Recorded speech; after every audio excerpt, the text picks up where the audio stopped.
ကျွန်တော်ဒီနေ့ webinar ခေါင်းစဉ်လေးကတော့ Monkeypox Outbreak What Healthcare Professionals in Myanmar Need to Know ဆိုတဲ့ခေါင်းစဉ်နဲ့ပတ်သက်ပြီးတော့ကျွန်တော် public health နဲ့ clinical topic လေးတွေဆွေးနွေးပေးသွားမှာဖြစ်ပါတယ်။အခုပထမဆုံးအနေနဲ့ဆွေးနွေးပြောကြားပေးဖို့အတွက်ကျွန်တော် speaker ကိုဖိတ်ခေါ်လိုပါတယ်။ So I would like to invite Dr. Fabio Mesquita, MD, PhD, former WD representative of WHO in Myanmar, for the quick introduction and welcome message, and also proceed to the presentation. So, Dr. Fabio, if you are ready, please, and may I request to say a quick introduction and welcome message, and then proceed to the presentation. So thank you very much, Mingalaba. It's for me a great pleasure to be with you all today. I'm speaking from Brazil. Since I have left Myanmar this week on the 31st of August, and I have arrived safely in Brazil and starting a new time, a new era of retirement. I really would like to acknowledge and be very thankful for ICAP for the organizing this meeting, also for the colleagues from Myanmar that are working abroad. And these colleagues were always incredibly helpful for us in the last few years, for the people of Myanmar, in terms of bringing expertise in local language and with expertise that they acquired outside of the country. I'm also very thankful to our colleagues from WHO, Dr. Lin Tetsumon, that helped me to get here at this point. I'm going to go to the slides and I will do the proper thankful in my last slide. So please, let's go for the next one. We're going to talk about the global picture of monkeypox in the beginning of September. Actually, all the data is from the 31st of August.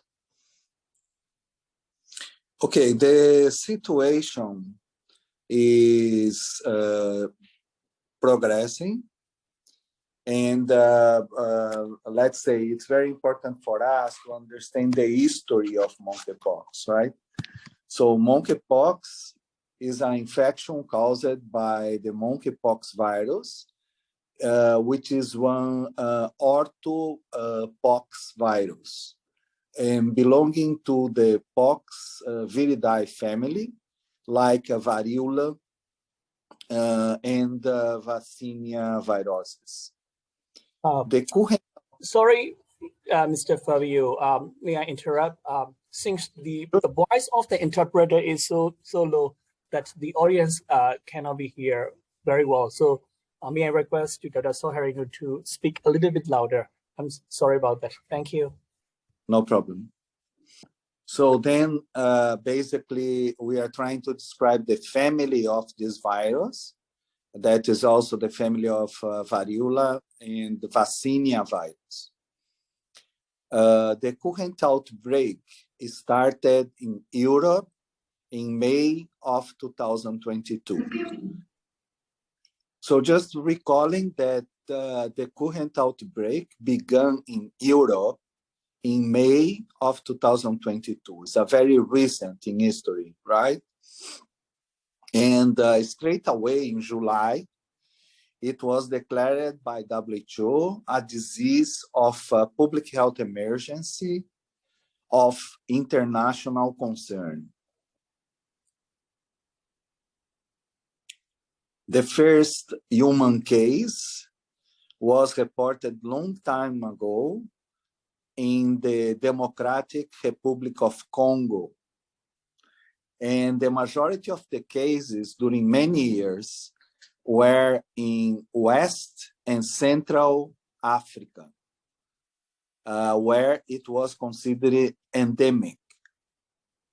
As everything in public health, like most of you know this history for other disease, the inequality about how science and people from the production of vaccines or production of medicines are concerned about some disease is very related to where do they come from and where they are at the moment. So basically, the disease is there in Central Africa and West Africa since the 70s. And just now that spread all over the world, that people are starting to care about. So the inequality on the regional approach we saw in many other diseases, and this is not a novelty, right? So the next slide, please. So the exactly modes of transmission are not yet completely understood. But up to now, possibly, right, is transmitted by directly contact with skin lesions, rash, picking, pustule, or the scrub. During sex, the virus seems to be transmitted well, but not necessarily exclusively during sex. It's not yet considered a sexual transmitted infection. So there's no evidence that says that it's being transmitted by sperm or vagina secretion or anything that's related to STIs. The transmission seems to occur during kisses as well. And there are histories of contact with towels or clothing used by the infected persons. Inhalation of droplets when a person with monkeypox coughs or sneezes. So for the next slide.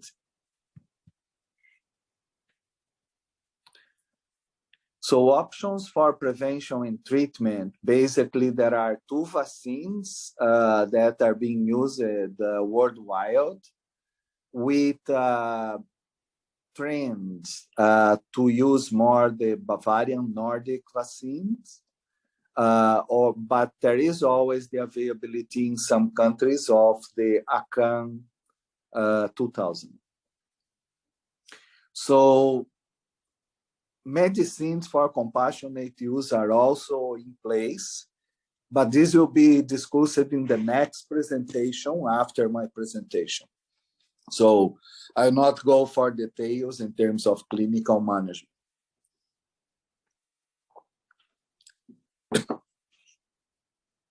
So next slide. One of our main concerns globally is really work to avoid stigma and discrimination with the MSM community, as in the early times we have had with HIV. So we all may remember, like the old generation at least, in the 80s, when HIV was considered a gay pest or a gay disease, right?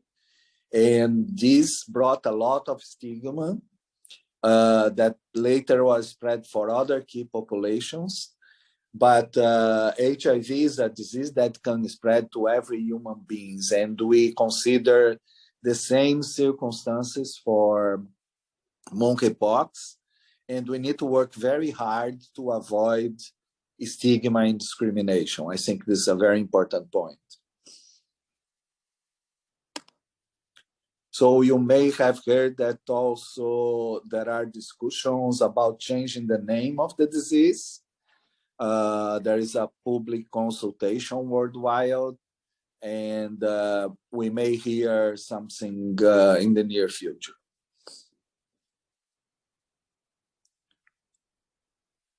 So let's talk a little bit about the global epidemiological overview. Next slide, please.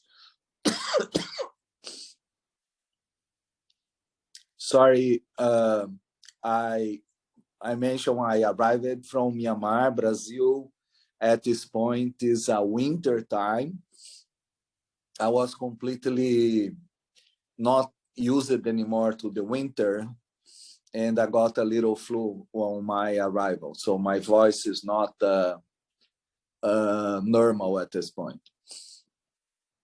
So in terms of the global epidemiological overview, as of 31st of August, a total of 50,496 laboratory confirmed cases and 301 possible cases, including 16 deaths, have been reported to WHO from 101 member states across all the 6 regions since the beginning of this year.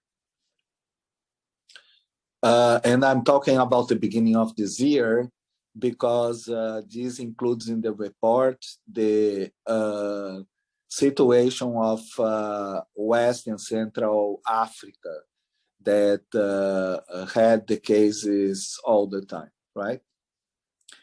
So in terms of increase again, the number of weekly report new cases globally has increased by 13.7% on the week 34.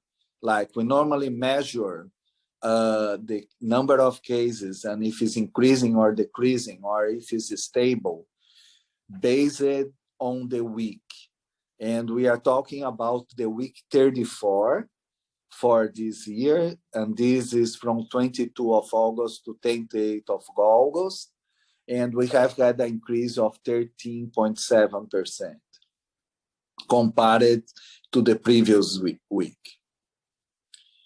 So the Congo Basin or Central African clade will be referred as clade 1. The West African clade will be referred as clade 2, with subclades LLA and LLB, the later referring to the variant that is predominant in the multi-country outbreak. So basically, the current outbreak is more related to West Africa than to the Democratic Republic of Congo. So you can see the graphic and the increase of cases after May of this year, right? You can see also the graphic per region, and we see different regions with a very clear burden on the Americas and also in Europe. So next, please. So in the next slides, we are talking about the number of cases and total of deaths. Just after that 31st of August, we have had reporting of a second death in Brazil and the first death in US. So this went up from 3 to 5 deaths now. And in the European region, 3 deaths.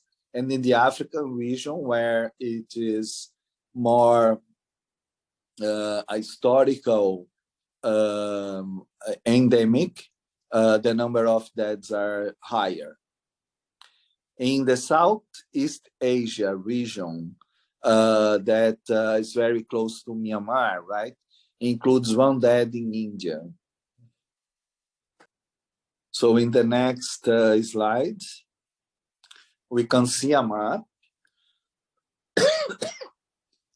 And we can see in very high blue, some countries in South America, all the countries in North America, all the countries in Europe, or most of the countries in Europe, and also in West Africa. So we can see that this is the way, from the map perspective, that the monkeypox is spreading over the world. So now we are talking about the ranking of cases per country. And then we see the country that some of our colleagues, speakers of today, are United States, has the highest number. And the country that I am, Brazil, is the third one in terms of numbers of cases. So we do have cases still very based in the Americas and also in Europe, as the 10 most affected countries in the ranking. So overall, 67.7% of the cases are in the Americas, and 31.4% of the cases are in the European region. The total of these 10 top countries got 87.8% of the total number of cases in the planet, right? So you remember probably from my previous slides that we said that 101 countries reported cases, and 10 countries of these 101 have 87.8% of the cases reported. So this is interesting to see the current spreading of the disease. And as I have mentioned, this somehow is being motive for some stigma surround monkeypox, right? So basically we have 98.2% of the cases are in male, and the median age is 36 years old. The majority of the cases are from 30 to 43 years old. Males between 18 and 44 years old continue to be disproportionately affected by this outbreak, as they account for 77.9% of the cases. Among those with non-HIV status, 44% were HIV positive. So meaning that the co-infection with HIV is very, very common, very prevalent, and is one of the challenges we have those days. Of the 27,614 cases where age was available, there were 161, 0.6 cases reported from the age of 0 to 17. Out of each, 43, 0.2, were aged 0 to 4 years old. The majority of these cases are reported from the African region. It's very important to mention the fact the disease got cases among females and the disease got cases among children, because this takes off this stigma that the disease is a sexually transmitted disease and is only related to men who have sex with men. Of all reported types of transmission, a sexual encounter was the most common reported, with 92% of all reported transmissions events related to a sexual encounter. This doesn't mean that it's a STI, as I have mentioned previously, but means that people touching the body of each other, there is a very high risk of transmission. So in the next slide, please. We focus a little bit in the region of Myanmar. And basically, it's not a very burdened region at this point. But even though we have had 10 cases in India, 7 cases in Thailand, 1 case in Indonesia. And this is kind of important because most of this disease, they don't need visas or passports to go from one country to the other. And so there is a risk that some cases were already happen in some other countries, including Myanmar, but was not reported yet. Of course, we can discuss a lot the structure. Myanmar got some support to do the tests outside of the country, but also the National Health Laboratory has some capacity to do part of the testing.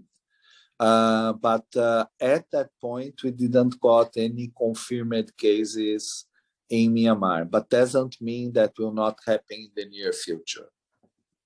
And this is my last slide. I really would like to thank Dr. Mia Mon and Dr. Lin Tetsumon, both from WHO, that helped me to get the data together, to get information together, and to help in that presentation. Dr. Kim and Shan from ICAP and all the team from ICAP for their incredible collaboration in everything.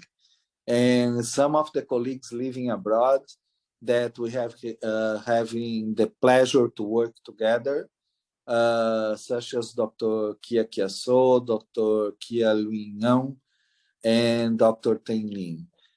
We really appreciate this collaboration. Was very important for COVID-19, and I'm sure will keep very important in many other fronts, from the replacement of some of the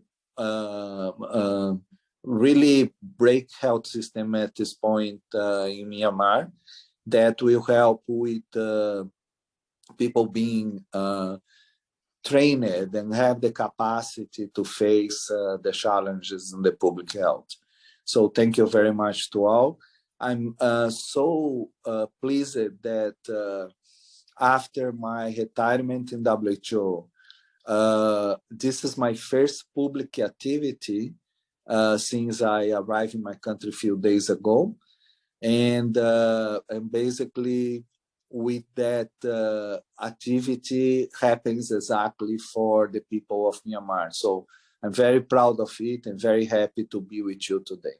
So thank you very much. If there is any questions or comments, I will be very happy to take it. Thank you. Thank you so much, Dr. Fabio, for the great presentation. So let us come back also in the last session for the question and answers.